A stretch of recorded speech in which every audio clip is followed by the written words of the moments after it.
Please do something. I cried out, tears streaming down my face. But my mother-in-law and husband just ignored me. Covered in blood. They seemed more worried about the dog that bit me, and whether the floor was stained, than about me. Left with no choice, I called an ambulance myself and was transported alone. In the ambulance, I couldn't stop crying. During the transport, my husband called. "Oh, send the ambulance back. Moms." He continued to shout desperately. My name is Sarah Brown, 34 years old. 4 years ago, a friend dragged me to a mixer saying, "There's a gathering with government employees. You're coming, right?" That's where I met my husband, Eric, 7 years my junior. My father is a basketball master and my mother is a PE teacher. Growing up in a family of athletes, with 3 older brothers who are all basketball experts, I developed a somewhat masculine personality. Eric, on the other hand, was the exact opposite. When we first met, his shirt buttons were misaligned and he stumbled through his toast. A nice guy. Not bad at all, but he seemed to struggle to get things right. I found him adorable, and it tickled my maternal instincts. After several dates, I was the one who suggested we start a relationship. Eric always soothed me. Someone who could get a bit irritable. Eventually, I wanted to be with him forever. On our first anniversary, "I'll take care of you for the rest of our lives. Let's get married." With those bold words, I proposed. Eric, teary-eyed, replied, "Sarah, that's my line. Thanks for everything. Let's keep it up." And we decided to get married. When we visited my parents for the first time, Eric was terrified by my stern father and 3 brothers. "Don't be so scared." "Yes," he replied loudly, but his voice cracked, making the whole family laugh. My father said he might not seem reliable, but he really fretted over the gift. And his love for Sarah is clear, which makes me happy. After greeting my family, it was time to visit Eric's family. According to him, his father had passed away from cancer 5 years ago. Eric's parents had struggled with infertility for many years, finally having Eric after 8 years. I'm usually quite straightforward and rarely get nervous, but I was truly anxious that day. On the way to meet my mother-in-law who lives just 1 station away, I was overwhelmed with worry. What if she doesn't like me? Can I greet her properly? Will she dislike the age difference? Then, my usually unreliable husband reassured me. It's okay. Mom is kind and easy to talk to. She's known as always smiling Mrs. in the neighborhood. Really? That makes me feel a bit better. And nobody could dislike you, Sarah. Eric, thank you. Upon arriving at my mother-in-law's, I rang the doorbell. Nice to meet you. I'm Sarah. Thank you for your time today. Well, you must be Sarah. No need to be so formal. Come in. She greeted me with a warm smile. My mother-in-law was dressed in a beautiful dress and had an elegant and kind demeanor. Despite my concerns about our age difference, she said, "What are you talking about? Age doesn't matter. I'm happy that someone like you is Eric's wife," putting my fears at ease. She reacted positively to everything I said, making for an enjoyable time. The conversation turned to the toy poodle she used to have. Look, isn't it cute? I had it when I was in elementary school. It was a friendly and smart dog, but it passed away due to old age. Reminiscing, my mother-in-law continued, when Eric interjected. Mom, Sarah's not good with dogs. Sarah, you don't like dogs. Yes. Actually, despite my tomboyish nature, I've been terrified of dogs since one bit me. In the park as a child, resulting in stitches and a lifelong trauma. Oh, that's terrible. I'm so sorry for bringing up such a topic when you're uncomfortable with dogs. No. It's okay. The poodle in the photo was really cute. I reassured her. Hearing this, my mother-in-law gratefully responded, "Thank you." As our enjoyable time flew by, Eric and I headed home. Your mother is really beautiful and kind, isn't she? Right. Mom is always cheerful and gentle. That's wonderful. We chatted about his mother until Eric suddenly turned serious. Actually, I have something to discuss. Remember we went to my parents' house today? Yes, it was quite a large house. I was surprised. That's right. Dad built it with Mom in mind, considering the layout for easy chores. Even planning children's rooms in case we had kids. We never used them since I'm an only child. Now Mom's living there alone. And it seems too big for her, making her feel lonely. So, how about we live with her? Startled by his sudden suggestion, I widened my eyes. Indeed, the house was lovely and well-maintained, a dream to live in. But we were just newlyweds, perhaps it was too soon to consider living together. After some thought, I said, "Your mother is really nice, and the house is more wonderful than I deserve." Then. But. We just got married, right? I think we'd like to enjoy our newlywed life alone for a while. Yeah. You're right, Sarah. I'll let Mom know. Thanks. I'm sorry to make you explain it to her. I felt a bit guilty, but I didn't want to compromise by going along with something I wasn't ready for. Eric understood, and I felt relieved. Our married life began peacefully, with Eric continuing his clueless yet helpful ways. However, recently something's been bothering me. Hello, Mom? Oh. Got it. I'll come over now. Your mother again. Yeah. The living room light bulb went out. I'll go and replace it.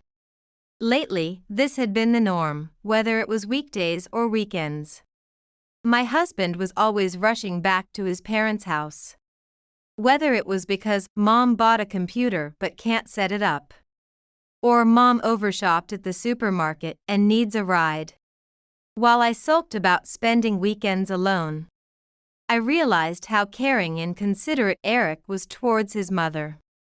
A month into our marriage, it was my mother-in-law's birthday.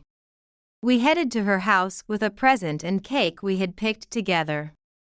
As we entered, a dog suddenly rushed out. What? I exclaimed, startled, as I had not seen a dog there before. Being afraid of dogs, I instinctively hid behind Eric. My mother-in-law then appeared from the living room. Oh, welcome. What's with this dog, Mom? Well, I've been feeling lonely living alone. So I started keeping this little dog recently. Isn't it cute? It was a Welsh Corgi, a small breed. I see. Startled by the dog that suddenly appeared, I managed a forced smile despite my fear. My mother-in-law, unconcerned, said, "Come on, Sarah, hold him." I stepped back a bit and said, I mentioned before when we came for the marriage greeting. But I've been scared of dogs since one bit me when I was younger. I hesitated to hold the dog. Oh, was that so? I didn't know, she feigned ignorance. And to think he's so cute, what a strange person, she said. Her face seemingly smirking. At that moment, I wondered for the first time if my mother-in-law was being sarcastic towards me. Since then, whenever my husband invited me saying, "Mom wants to see Sarah," or "Let's go see Mom," I declined, saying, "I'd love to see your mother, but I'm scared of dogs." I couldn't forget the smirk on my mother-in-law's face when she saw my discomfort. A month later, as usual, I came home from work to find my mother-in-law at our house. "Mom." "Oh, welcome back." As if nothing was out of the ordinary, she walked into the kitchen, opened the refrigerator, and started cooking. "What brings you here all of a sudden?" "Eric said he wanted to eat my homemade stew, so I came over." Seemingly pleased that her son wanted her cooking, she hummed a tune. "Oh, is that so?" I tried to smile, but my face stiffened with fear. After all, her dog was in the living room. Perhaps she had fed the dog, as the plate licked clean by the dog was one of my favorite antique dishes I had bought at a flea market in France. How could anyone welcome this situation? I went to my room to put away my belongings and outerwear. Alone, I told myself not to get irritated since my mother-in-law had come. Took a deep breath and returned to the living room. That's when I saw the dog had soiled the carpet. "You've got to be kidding." The newly bought carpet was stained yellow. "Mom." The dog, on the carpet. I hurriedly called out to my mother-in-law, but she didn't seem rushed at all. "Oh, did he do that here?" she said nonchalantly. Not scolding the dog or even cleaning up. If left alone, the stain would set in the carpet. So I ended up cleaning it myself. I thought, seriously, what is going on? I was quite frustrated. Then I heard the front door open as my husband came home. The dog, reacting to the noise, barked loudly until Eric entered the living room.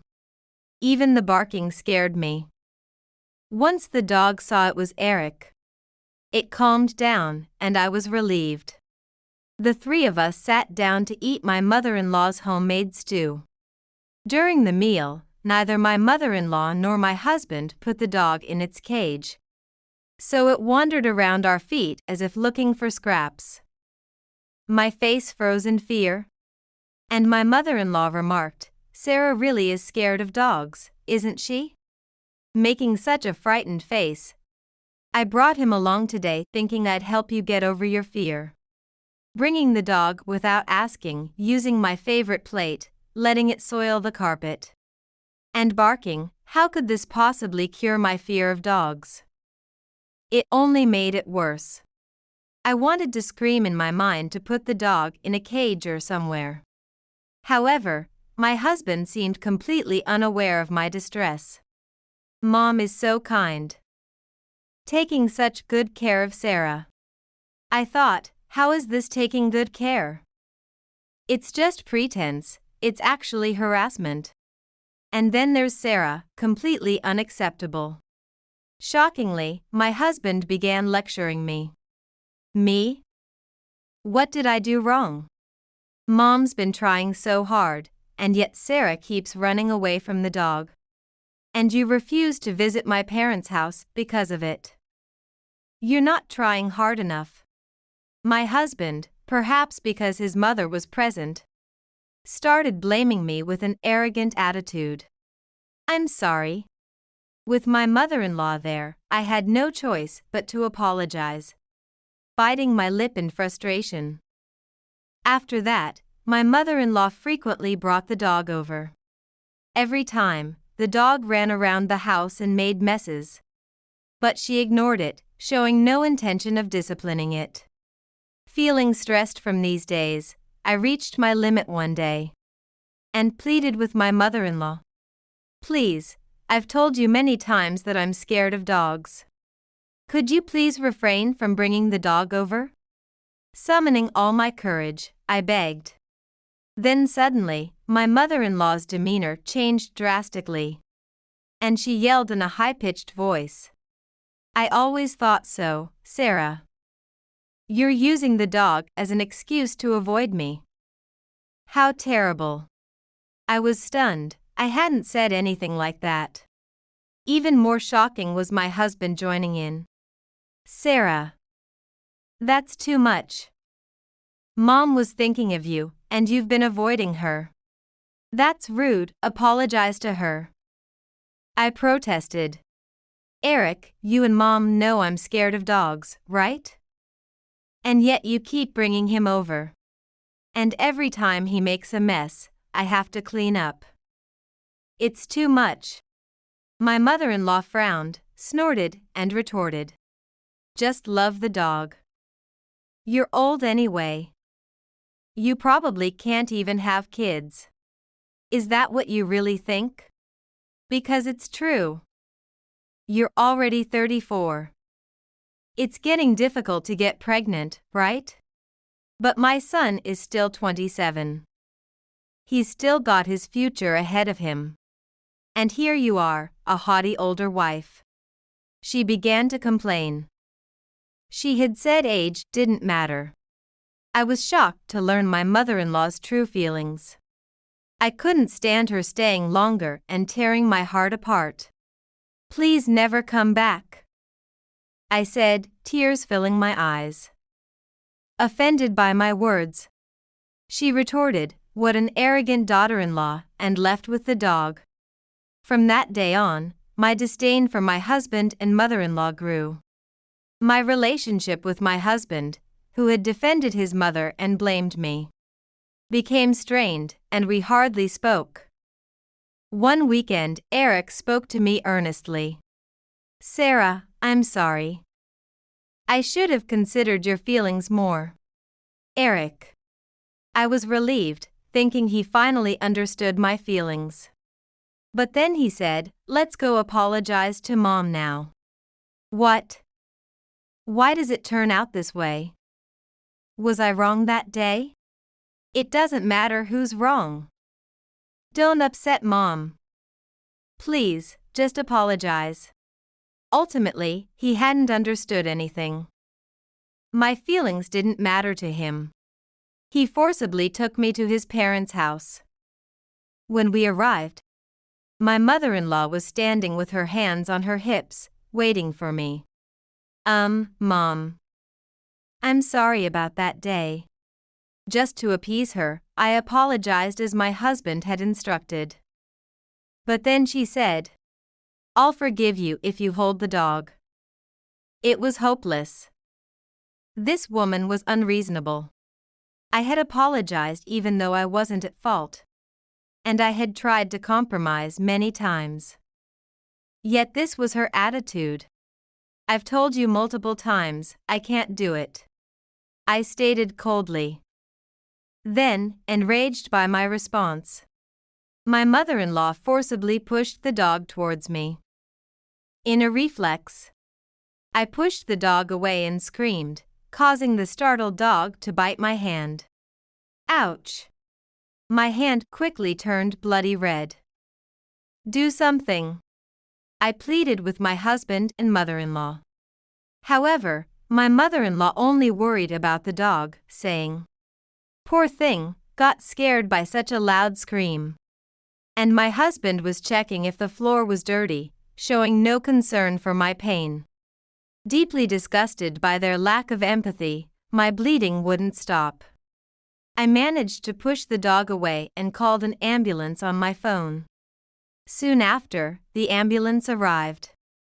How dramatic. It's just a dog bite. My mother-in-law mocked me with a scornful look. Even as the ambulance arrived, my husband remained indifferent and kept checking the floor. Ignoring this terrible mother-son duo, I boarded the ambulance alone, shaking and crying from the pain and frustration. During transport, surprisingly, my husband called. Thinking he might be concerned, I answered, only to hear him say, "My mom. The dog bit her too. You must still be nearby, right? Tell the driver to turn back to the house." Hearing this, my feelings for him cooled completely. I didn't care what happened to his mother. Let them suffer their own consequences. I hung up without a word. At the hospital, the doctors said my wounds were deep enough to require hospitalization. I hadn't brought anything for an extended stay, so I called my parents to bring what I needed. Soon, they arrived at the hospital. Sarah. Are you okay? Sarah. Lying in the hospital bed, they looked at me with concern. I'm sorry for worrying you. It still hurts a bit, but I'm okay for now. That's good. Your dad was really worried. What happened? Well, I explained everything about my mother-in-law and husband's behavior. My mother embraced me, saying, "You've done well." Just sharing my troubles felt like a weight lifted from my shoulders, as I felt alone all this time. My father, however, was furious. I won't forgive them. The next day, my husband called, furious. What the hell? Suddenly, the police showed up at the house. And they're interrogating my mom. I don't know. Maybe the hospital reported it? They asked why I was injured. And I told them your mom's dog did it. What? What if mom gets arrested? It's your fault for being careless. Yeah, I knew you'd say something like that. But it doesn't matter, I wanted to tell you something. Let's get a divorce. What? We've only been married for 6 months. It'll be embarrassing. Our relatives and coworkers will laugh. I won't agree to a divorce. He hung up abruptly. A week after being discharged, with my parents' support, I went to a lawyer to discuss divorce and seek compensation. Despite multiple calls from my husband, which I ignored, he sent a message saying, "I'm at a cafe near your parents' house. Come here." He probably didn't want to confront my parents. Reluctantly, I went to the cafe. "I'm not agreeing to a divorce." That was his opening line. Well, I'm not asking for your opinion. I want a divorce. I don't want to be with you or your mother anymore. Don't speak ill of my mother. It's your fault, isn't it? You say you're scared of dogs and avoid my mother because of it. The dog bit you because you suddenly screamed, my husband lectured me.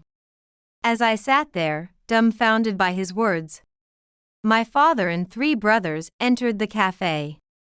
It turned out that when my husband had sent that message, I had informed my father that I was being summoned, and he had called my 3 brothers as well. Surrounded by 4 well-built men, all trained in basketball, my husband's voice trembled and he shrank back. A comically pitiful sight that was frankly laughable. My daughter has been hurt because of you. My sister wants a divorce. You agree, right? Under their intense gaze, my husband meekly agreed. They continued pressing him until he agreed to the divorce and compensation terms. I handed him the divorce papers. Please sign here for the divorce. Reluctantly, he complied and left the cafe. Thanks to my family's support, the divorce was finalized. And I received compensation from him. My lawyer also secured compensation from my mother-in-law for my injuries. It turned out the police had questioned her about the dog biting me, leading to a stern warning and her having to give up the dog. My mother-in-law had overly pampered the dog since she got it, leading the dog to perceive humans as weaker than itself. After biting me, the dog also attacked her, becoming quite aggressive. Her injury was severe, resulting in a broken wrist. Now, she struggles with daily activities due to her incapacitated wrist. My husband had to move back to his parents' home after we vacated the apartment, where we lived together. Due to her limited mobility, my mother-in-law relies on him, asking, Soda, can you help with the laundry? Can you cook something? However, my husband had never done household chores before. Consequently, he was unable to manage laundry or cooking on his own. Why can't you do anything? Oh, it hurts. It's all your fault, Mama, became a frequent argument between them, leading to endless quarrels. Furthermore, rumors spread among relatives and at his workplace that he was divorced due to his emotional abuse towards his wife, shredding his pride. Interestingly, I was the one who initiated these rumors. While hospitalized, I had shared his behavior with a coworker who was known for being talkative. Telling this person turned out to be the right move as he chatted about emotional abuse, Mama's boy, and the divorce, making my husband an easy target at work. Serves him right. With the support of my parents and brothers, I am now living happily.